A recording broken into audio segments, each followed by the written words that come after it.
امام بخاری رحم الله د نامه بچا نه اورېدلی. په ماشومتوب کې په کشرتوب کې په سترګو باندې ړوند شو، د سترګو دید یې ختم شو، بلکل یې په سترګو څه نه لیدل. هغه وخت نه ډاکټران ولو نه د دومره طبیبان ولو.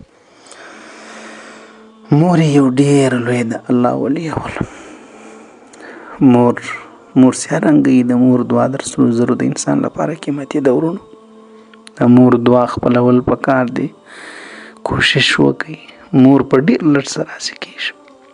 موسی علیه السلام مور چې کله وفات شوه، علماو په خپلو کتابو کې د پاند او د واز لیکلي دي، وی الله وحی ورته راولېږي رب العزت چې ای موسی علیه السلام چې ستا د حفاظت به د چا دعا کوي هغه سرمایه له لاسه ووتله. اوس آینده لپاره احتیاط کوه.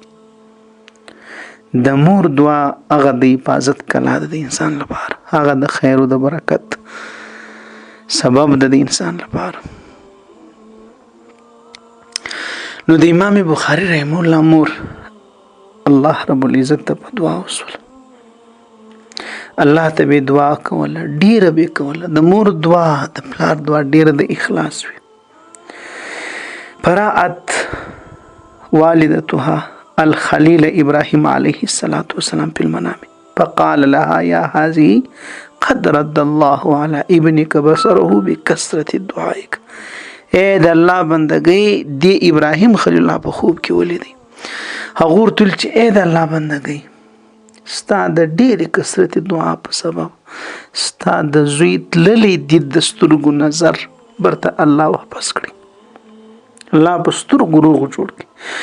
قال امام بخاری فاصبح وقد رد الله عليه بصره. کله چې امام بخاری سهار سلو امام بخاری سهار کړي الله رب العزت یې سترګې روغې جوړې ورګرځولې ولې بالکل په سترګو بیا بناو هر څه لیدل.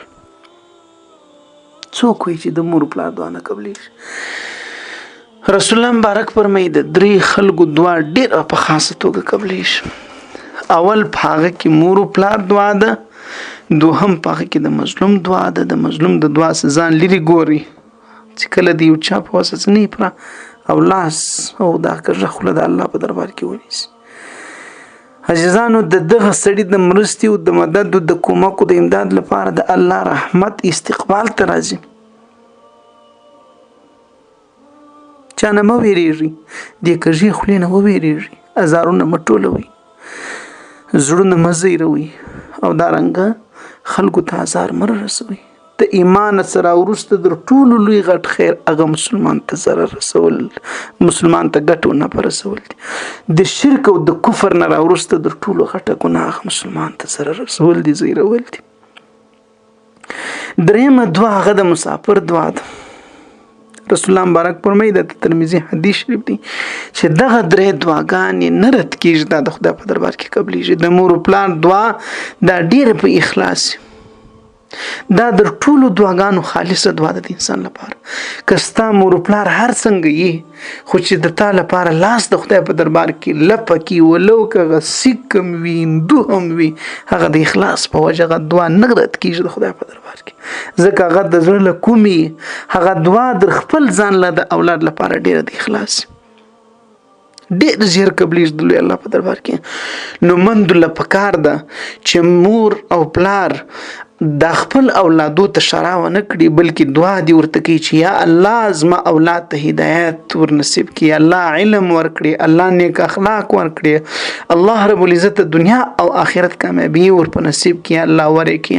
شرع مې مور باندې بادوي، دا ظلم دی. همدارنګه کشرتوبي ناداني د مور پلار په قدر ډیر نه پوهیږي. دوم یا ربه دا دعا دې ورته کوي چې زما اولاد د هغه خلکو څخه وګرځوه چې هغه نیکان وي، صالحین وي، د جنت د خلکو له ډلې کوي. الله له بدمرغۍ او له بدبختي او له شقاوت یې وساتي، خدای د سعدا او د نیکبختانو یې وګرځوي. داسې دعا خپلو اولادو ته کوي چې الله زما بچی زما لپاره صدقه جاریه وګرځي، ای الله نیک عمله چې په دنیا او آخرت کې مې سترګې په پورته سي داسې وګرځي. عربي کې دعا وکړئ اللهم اصلح لي ذريتي وبارك لي فيهم واجعلهم من عبادك الصالحين. الله زما اولاد اصلاح کړه، برکت پکې واچو او له خپلو نیکو بندګانو څخه یې وګرځوه.